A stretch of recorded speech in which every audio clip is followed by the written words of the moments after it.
After the dreadful scene at the business convention, Rox decided to retreat to his resort in the southern part of the province. He wanted to relax and spend quality time with Yama before his work consumed him again. The resort was one of the most popular tourist destinations in the province, known for its picturesque views and luxurious amenities. Wow, what a beautiful place! Yama exclaimed, mesmerized by the scenery before her. He had never seen anything like it. They stood on the penthouse balcony, overlooking the breathtaking surroundings. Yes, this place is remarkable. I'm fortunate to own it. Great location, stunning views, and top-notch amenities. We often receive good reviews from our guests. Rox proudly said. He saw this as an opportunity to get closer to Yama, to deepen their bond and to win her trust and affection. He had promised himself he would give her everything he could. Do you like the place? We'll be staying here for 3 or maybe more days before heading back to the city. Rox informed Yama. Really? I love it. Who wouldn't? Look at this view. The lush mountain ranges on one side and the sparkling, crystal-clear water on the other. It's like something out of a postcard. Yama replied dreamily, her gaze fixed on the surroundings. Rox just smiled at her. Would you like to walk barefoot on the beach? The sand and stones are therapeutic and great for your health. Rox suggested, making Yama squeal with excitement. I can't wait! Yama shouted, rushing back to the room to prepare for the beach. Her face lit up with joy as she hurriedly left, unaware that they would be sharing a single room. Her mind was entirely occupied by the beauty of the resort. Look at this sand. So fine and powdery white. Yama murmured as she reached the beach, her awe evident on her face. Rox followed her with a smile. That's called a sand dune. It's one of our resort's highlights. Vast, powdery sand perfect for barefoot walks. Rox explained, enjoying the moment. The awkwardness between them had faded, replaced by a newfound ease. Yama played like a child, jumping and running around the sand, her laughter ringing out. Sorry if I'm being noisy. This place is so unbelievable. I've always dreamed of visiting somewhere like this, and now I'm here, experiencing it firsthand. Yama said, beaming. No need to apologize. Just be yourself. By the way, tell me more about your life in the province. I know beaches and mountains are common there, but you seem so captivated, like you've never seen like this before. Rox asked, genuinely curious. Our home is in the uplands, surrounded by trees and mountains. We don't have a beach or an ocean nearby. Life revolves around the farm. We wake up at 4 a.m. to work, spending the day under the sun. Our livelihood depends on the land and our animals, lots of physical labor.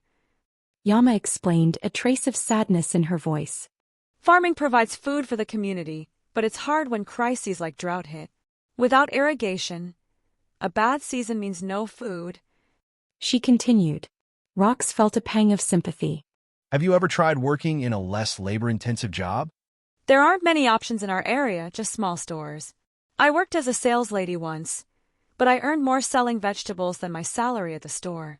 I also worked as an assistant to the mayor's secretary, but I quit when he took an inappropriate interest in me. He was married, but he tried to force himself on me. That's why I left for city. I knew he had the power to ruin me if I stayed. Yama admitted, her voice steady but filled with pain. Rox's heart clenched. It means last night wasn't her first being harassed. He despised those who exploited their power to harm others. You did the right thing. Staying would have been dangerous. He's a scoundrel, and you're better off far away from him.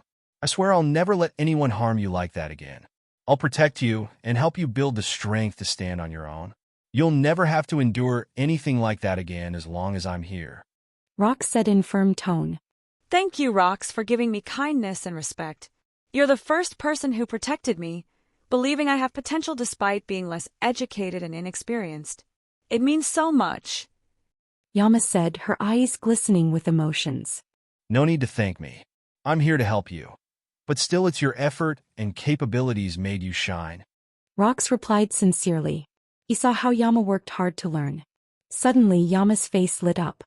Oh, look at the sunset. It's so vibrant and beautiful. Yama exclaimed mesmerizingly. Rox followed her gaze and smiled. Yeah, it is fascinating to look at. It reminds me of your life, full of vivid, complex colors. Every challenge you've faced adds depth to your character. making you stronger and more remarkable. Like that sunset, you're beautiful inside and out. So, chin up and be proud of yourself, because I do. Yama was deeply moved by Rox's words. She couldn't believe someone saw her this way. For the first time in a long while, she felt truly valued.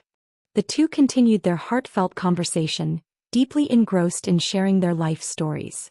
Rox learned a lot about Yama. She was the eldest of 4 siblings and carried the dream of giving her family a better life, including helping her siblings finish school, something she hadn't been able to do herself, having only graduated high school. When Yama asked Rox about his life, he hesitated at first, reluctant to revisit painful memories he had tried to bury. But seeing Yama's openness and honesty, he decided it was time to share his story. You know, my life isn't exactly ideal. There are memories I've tried to bury, but maybe it's time I talked about them. For years, I kept them bottled up, and they haunted me because I never let them out. Rox began as they sat together on the sand facing the calm waters. Rox, if you're not ready, that's okay. Don't force yourself. Yama reassured him gently, not wanting to be the reason for reopening old wounds. She understood all too well the pain of remembering a difficult past. Thanks, Yama, but I think it's time. Letting it go might be the only way I can truly move on. It's painful, but those experiences shaped who I am today. Rox said. Yama could see the anguish on his face and knew how much it cost him to open up. I have 3 siblings from my dad's side. I'm the eldest, but was born illegitimate. My parents were never married. I grew up alone after my mom died of leukemia when I was just 8. My dad's family never considered me part of their own. When I turned to him for help while my mom was in the hospital, he said he couldn't, claiming his wife wouldn't allow it. His wife insulted me instead, and my dad didn't stand up for me. It's hard to see your mother slowly dying, but I can't do anything about it. I was only 8 and already facing so much. Rox said, his voice heavy with pain. Yama felt her heart ache for Rox. A young boy, abandoned by his father and deprived of a loving family, had been left to fend for himself during the most vulnerable years of his life. After my mom died, I worked odd jobs just to survive. I never saw my dad again because his family wanted nothing to do with me. As a teenager, I worked at a bar, first as a cleaner, then as a bartender when I got older and learned the skills. I lived in the stockroom because I had nowhere else to go. The bar owner, Daddy George, noticed my struggles and decided to help me. He supported my education, and I graduated while managing one of his bars. I made it successful, and eventually he offered me a partnership. With the money I earned, I opened my first hotel. That's how my journey to success began. Rox recounted, a trace of pride in his voice. Yama listened intently, surprised by the sacrifices and hardships behind the image of the successful businessman. The tabloids had always painted him as a ruthless entrepreneur and a playboy, but behind the headlines was a boy who had longed for love and acceptance from his own family. Daddy George wasn't just a mentor. Over the years, he became the father I never had. He taught me everything and supported me when no one else did. When he passed away, I lost the only person I could confide in. You're the first person I've opened up to since him. Rox said, his voice soft with emotion. Good thing someone was there to show you love, even if it wasn't from your blood. Yama replied, her heart full of empathy. When I became successful, years later, my siblings came back into my life. They reached out for help when our dad was hospitalized. I helped them financially, gave them jobs in my company, and even covered my dad's medical expenses. But they betrayed me. They embezzled funds from the company and ruined my reputation. Then I learned that they didn't even care for my dad in his final days. They used the money I sent for his medicine on themselves. It hurt to know they could be so cruel, even to the man who gave them everything: love, care, and luxury, things he never gave me. Rox said bitterly. Yama could see the vulnerability in Rox's eyes. Beneath his strong and confident exterior was a man deeply scarred by betrayal and longing for genuine familial love. She moved closer, gently patting his shoulder in a show of support. What hurts the most is realizing they only see me as a cash cow, not as a family. I got tired of being used, so I cut ties with them. They don't deserve my help. Rox concluded, his voice tinged with sadness and finality. Yama's heart ached for Rox. Her family was poor, but they had always cared for one another. In contrast, Rox, despite his wealth, had been deprived of the love and loyalty he deserved. Rox was surprised by the situation. He found himself opening up to Yama, sharing things he had never told anyone else. After expressing his emotions, he felt a sense of relief and lightness inside. As they talked, they realized it had already gotten dark and that they had lost track of time. They walked back to the hotel, only to realize how far they had wandered once they finally returned. Yama went back to their suite while Rox stayed in the lobby to talk to his bodyguards and order their food. When Yama entered the room, she noticed how spacious it was and that it had all the amenities, including a jacuzzi. Then it dawned on her that she and Rox would be sharing this room for the rest of their stay. Well, I knew this day would come sooner or later. Yama thought to herself, trying to calm the tension building within her. He and I will eventually share a room, and I'll fulfill my obligations as his partner as agreed. It's time to accept this reality and think it's work, and I'll remain professional doing my job. To relax, Yama decided to take a warm shower, which left her feeling refreshed.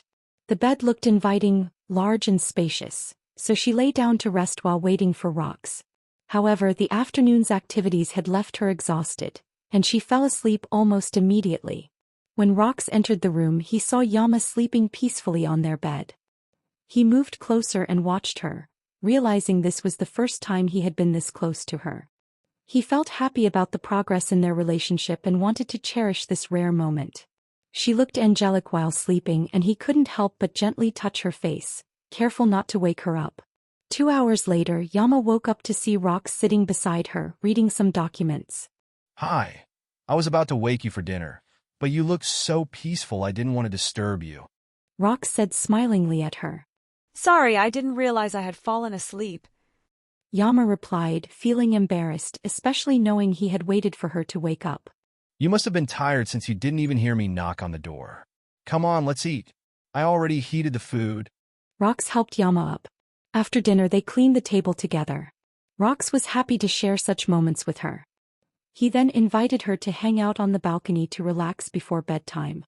They decided to have a little drink while talking comfortably. Yama drank as much as she liked, enjoying the taste, and eventually decided to call it a night. Are you comfortable sleeping next to me? Rox asked cautiously, testing the atmosphere. He was ready to sleep elsewhere if Yama wanted him to. It's okay. Sooner or later, we have to get used to this, right? I might as well get used to it now. Yama replied awkwardly. Rox would be the second man she had ever slept beside her husband. Yeah, you're right, but I should warn you. I have a habit of sleeping without clothing and with full-blast aircon. I've been used to that way as I've been alone for years. But don't worry, though. I'll leave my boxers on this time. Unaccustomed to such intimate conversations, Yama smiled awkwardly and didn't know what to say. That's fine. The blanket is thick and warm anyway. Yama replied, trying to neglect that he would be sleeping bare. She moved to her side of the bed, her heartbeat quickening. She didn't know what to expect or how to act. Rox lay down beside her but didn't do anything inappropriate. Yama pulled the blanket over herself. However, she couldn't sleep. The room felt too cold as she wasn't used to such low temperatures. Now with the air conditioner on full blast, she was shivering. What's wrong? Rox asked, placing a hand on her shoulder. Are you cold? Wait. Let me adjust the air conditioning. It's okay, I'll be fine. You won't sleep well if you turn it off. Yama replied. Rox adjusted the temperature, silently cursing himself. Yama is shivering because of his stupid plan. He intentionally floats his body to seduce her and turns on the AC to a cold temperature for her to snuggle into him. Can I hold you to keep you warm? Rox asked hesitantly. You're shivering, and holding you might help. Rox waited nervously for her response. He wouldn't force her if she wasn't comfortable. Yama nodded, making Rox smile discreetly. His plan had worked. He wrapped his arms around her waist, pulling her close. He had longed for this moment, holding her close like this. The warmth and the wine helped Yama fall asleep quickly, but Rox couldn't sleep. He gazed at her, marveling at how peaceful she looked while he was in turmoil. How can you sleep so calmly while I'm burning up inside? Rox utters to himself while watching Yama. Her closeness made his body heat up, stirring emotions and desires he had long tried to suppress. This is the price of all the schemes I came up with. Inviting her for drinks to ease the tension, sharing a room when I could have offered her another. And now here I was, reaping what I had sown. Yama was the only woman who had made Rox feel alive again after so many years. She stirred something in him, a giddy, teenage-like excitement he hadn't felt in ages. Yet these feelings inevitably brought memories of his past, a past he had worked so hard to forget. It was the reason he had lost trust in women. His thoughts drifted back to those days. Back then he had been young, energetic, passionate about everything, full of dreams and ambitions, but also longing for love and attention. He was surrounded by women, flirting without restraint. One night at a club he met Cindy, a stunning woman who turned heads wherever she went. Her beauty made him proud. She was the kind of woman every man desired. Cindy had been introduced by Tristan, one of Rox's friends. Tristan often spoke of Cindy, especially after convincing Rox to invest in his business. Cindy, a rising model in Tristan's fashion line, quickly became an integral part of Rox's life. After that night at the club, the two became inseparable, spending time at each other's places. Rox was happy at first, but Cindy soon became demanding, wanting his time, attention, and lavish gifts. Always the gentleman, Rox indulged her desires, working tirelessly to sustain her needs.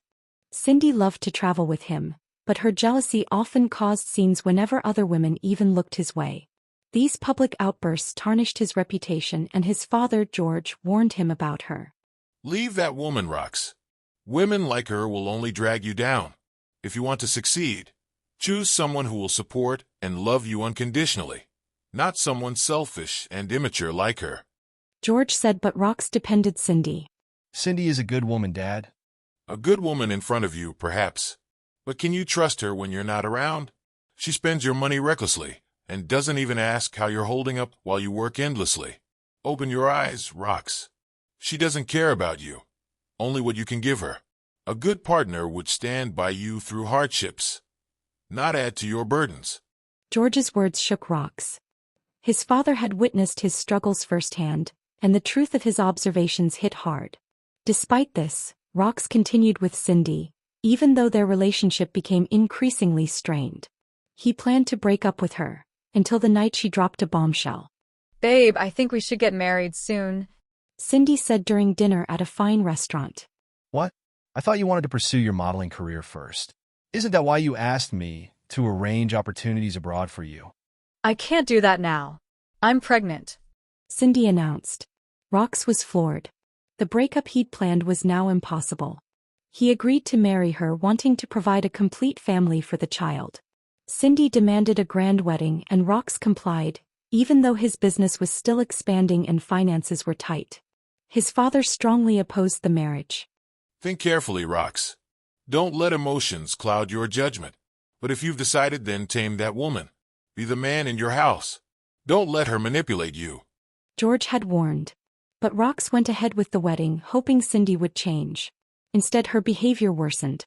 Her jealousy, tantrums, and irrational behavior became unbearable. Rox questioned his decision of marrying was the right thing to do, but still stayed, believing it was for the sake of their child.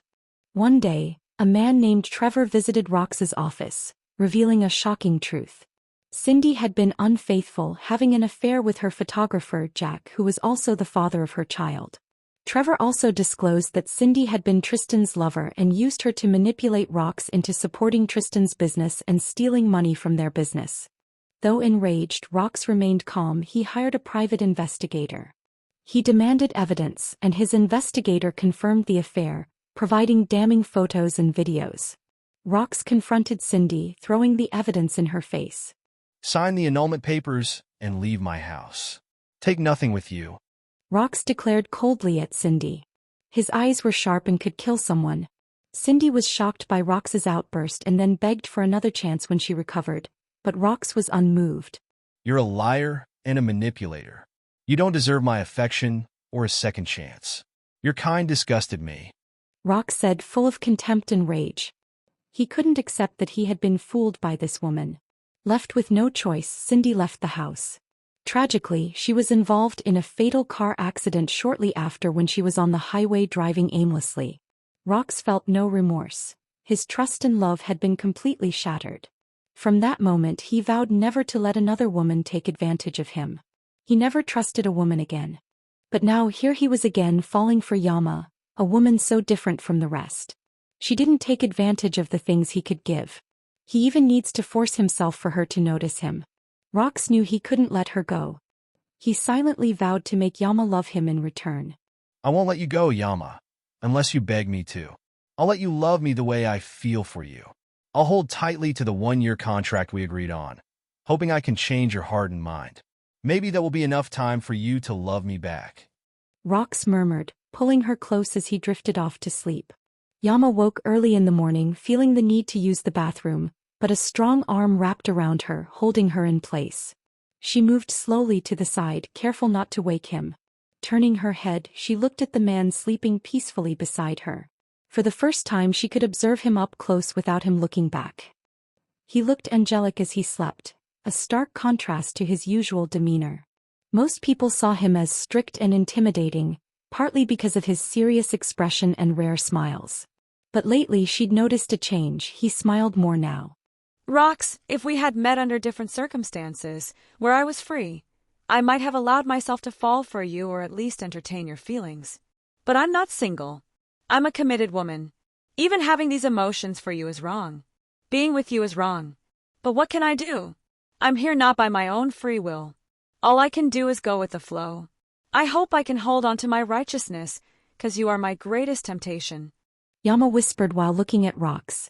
She got up quietly and went to the bathroom to freshen up before preparing breakfast.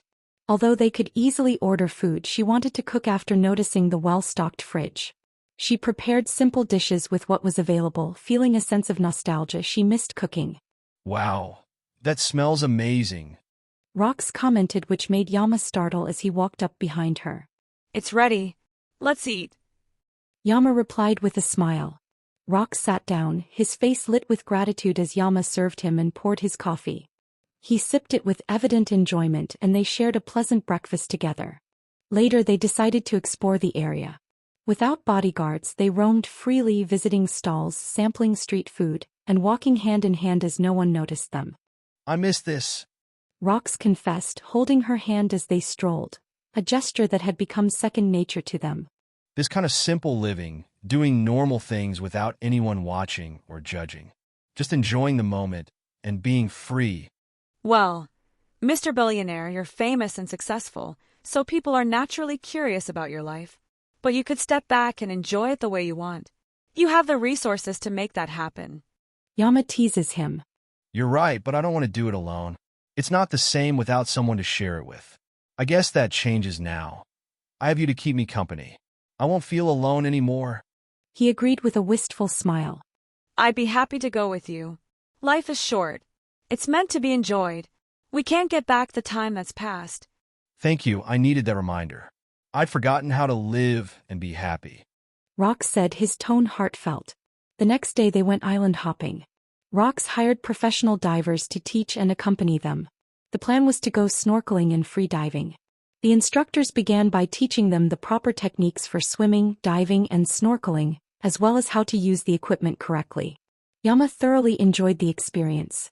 It was her first time seeing the underwater world and she wanted to remember every detail. Rox couldn't take his eyes off her. Watching her smile filled him with happiness. He was glad to be the one creating this memorable moment for her. After the training, Yama eagerly explored underwater, captivated by everything she saw. A guide stayed with her throughout and she quickly learned the techniques. Rox was always by her side, ensuring she was safe. After lunch, Rox spoke with some divers, arranging for their services the next time they visited. Lost in the conversation, he didn't realize Yama had wandered off. When he looked around, she was nowhere to be found. Alarmed, he questioned his bodyguards who usually kept an eye on her, but none of them had seen where she went. Rox immediately called for a search underwater. His heart raced, a gnawing fear building inside him as if something terrible had happened.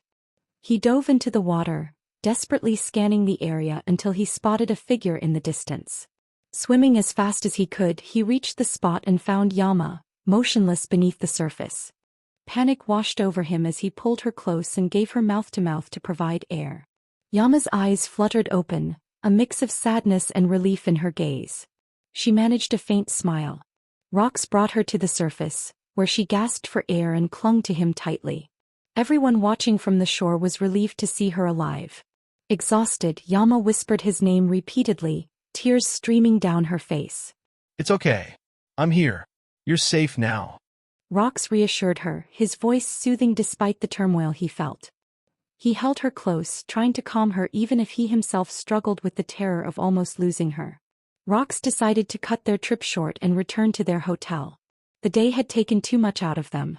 Once they arrived in their suite, Rox went to the bathroom to release the tension he'd been holding back. He didn't want Yama to see how shaken he was. After his shower, he headed to the wine cellar for a drink, hoping to calm his nerves. The image of her drowning never leaves his mind. Meanwhile, Yama sat at the dresser, tears streaming down her face. She blamed herself for ruining their getaway and putting everyone in such a tense situation. She couldn't stop replaying the moment she'd almost drowned, the fear she felt as she held her breath underwater. Rox returned to the room and saw Yama sitting with her head down on the dresser. A small sob escaped her throat as if she were trying to suppress it. Rox walked over and gently tapped her shoulder. Yama, are you okay? Rox asked softly. He saw tears glistening on her cheeks. Rox, are you mad at me? I'm so sorry for being so stubborn. Because of me, I ruined our trip. Yama replied, her voice breaking with sobs. Yama, I'm not mad at you. I don't care about cutting the trip short. I'm mad at myself because I almost lost you. I was reckless. I knew you weren't a strong swimmer. Yet I let you go unattended. When I saw you lifeless under the water, it felt like my own life was slipping away. Please stop crying. I'm not mad at you. Just relieved that you're safe. Rox said firmly. His words calmed her, easing her guilt. Yama hadn't realized until then how deeply Rox cared about her. Thank you, Rox, for saving my life back there. I'll be forever grateful for all the things you have done for me. No need to thank me, babe. It's my pleasure to do it with you. Rox responds as he wipes Yama's tears in her face. Noticing her wet hair, Rox grabbed the hairdryer and began drying it for her. Yama felt shy but didn't protest. His simple act of care made her feel truly special. That night they went to bed the same way as before, Rox cuddling her protectively. However, Yama couldn't sleep. The haunting image of herself drowning replayed in her mind. You can't sleep? Rox murmured in her ear, his voice sending a shiver through her body. Without thinking, she turned to him and made a bold request. Rox, can you help me forget today? The scene in the water keeps playing in my mind. I want to replace it with a beautiful memory. How? Make love to me. Yama whispered. Rox stared at her, stunned by Yama's boldness. He never expected her to say such a thing. Are you sure? Are you ready for this? Rox asked again, searching her eyes for confirmation. Yes, I want to feel you close to me. I need to erase that terrible scene and replace it with something beautiful and meaningful. Yama's response, her voice is trembling yet firm. Rox's expression softened, a mix of desire and tenderness filling his face. Okay, I'll make this moment unforgettable for both of us. Rox promised as he looked at her full of love and happiness. That night, they let go of their fears and inhibitions, surrendering to the emotions they had suppressed for so long. They embraced each other completely, creating a memory filled with passion and intimacy. As they lay together afterward, Rox whispered into Yama's ear while cuddling her. Thank you for such a wonderful experience, babe. You're right, whenever I think of this day, it's this moment I'll remember. Us in this very special moment. Starting tonight, I am yours, and you are mine. I give you all the right in me. Rox said in a content and loving tone. He still can't believe this moment happened. Feels like a dream. I wouldn't trade this moment with you for anything else. Thank you for making it so special for me. Yama replied, her voice filled with gratitude. She felt deeply valued by this man, and sometimes she felt love, an experience she had never felt with her husband. Rox kissed her gently. Thank you for trusting me. I'll be forever grateful for this moment. For the first time, Yama felt truly cherished, a feeling she had longed for but never experienced in her marriage. How she wishes Rox was her husband.